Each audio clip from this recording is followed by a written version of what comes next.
जी, तो अस्सलाम वालेकुम स्टूडेंट्स। आज के टॉपिक में हम डिस्कस करेंगे कि हमारे पास जो नोट्स होते हैं, ठीक है, उनको हमने पढ़ना कैसे है और कौन से पॉइंट को कैसे हमने हाईलाइट करना है, क्या तरीक़ेकार होता है। राइट, जैसे अब ये एलएलबी पार्ट 5 के मेरे पास नोट्स हैं, इसमें से मैं आपको बताती हूँ कि आपने कैसे अपनी तैयारी करनी है। तो फर्स्ट ऑफ ऑल स्टूडेंट, जो भी आप चीज़ पढ़ रहे होते हैं ना, लाइक आप पढ़ रहे हैं आइडेंटिफिकेशन ऑफ परेड, तो आप इसको हाईलाइट कर लें, ठीक है। ये मैंने आइडेंटिफिकेशन परेड जो है ना वो नोट्स बनाए हैं, इसको मैंने ऐसे हाईलाइट कर दिया।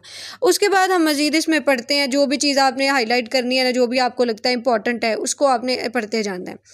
Identification parade commonly called test identification parade, इसको हम टेस्ट आइडेंटिफिकेशन परेड भी कहते हैं। इस तरह से आप इसको हाईलाइट भी कर सकते हैं।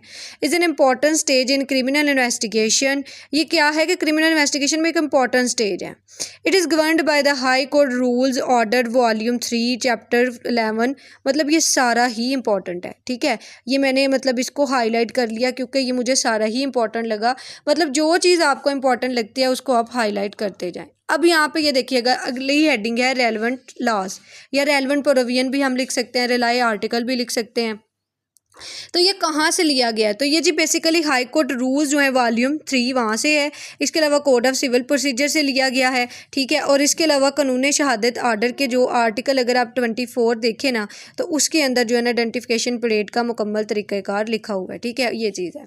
उसके बाद मीनिंग ऑफ आइडेंटिफिकेशन परेड आ जाते हैं। आइडेंटिफिकेशन परेड क्या है कि ये हम देख लेते हैं। ये एक प्रोसीजर है, ठीक है, where a witness is asked to identify a suspect, यानी विटनेस जो होता है ना उसको पूछा जाता है कि वो आइडेंटिफाई करे सस्पेक्ट्स को फ्रॉम अ ग्रुप, एक ग्रुप होता है पर्सन का, ठीक है। सिमिलर अपीयरेंस, सिमिलर वो पर्सन होते हैं, एक जैसे ही होते हैं, under the supervision of magistrate, magistrate के सुपरविजन के, मतलब ये चीज़ मैंने याद रख ली। और यहाँ पे मैं इसको हाईलाइट करके लिख सकती हूँ कि नॉट पुलिस, ठीक है, पुलिस की मौजूदगी में ये नहीं होता, ठीक है। इन प्रेजेंस ऑफ, इसको और भी लिख लें आप, इन प्रेजेंस ऑफ पुलिस जो है ना is not acceptable, in presence of police it not acceptable, ये होती है तो मजिस्ट्रेट की मौजूदगी में होती है। तो ये आइडेंटिफिकेशन परेड में याद रखने वाली चीज़ें होती हैं, ठीक है। उसके बाद मैं इसके जो पर्पसेस हैं, आप और भी हाईलाइटर यूज़ कर सकते हैं, ठीक है, जो आपको ठीक लगे तो वो आप यूज़ करें। फिर आप इसके ऑब्जेक्ट पे चले जाएँ, वहाँ पर भी आप बता सकते हैं कि मेमोरी और क्रेडिबिलिटी ऑफ विटनेस को चेक करने के लिए उससे क्वेश्चन पूछे जाते हैं।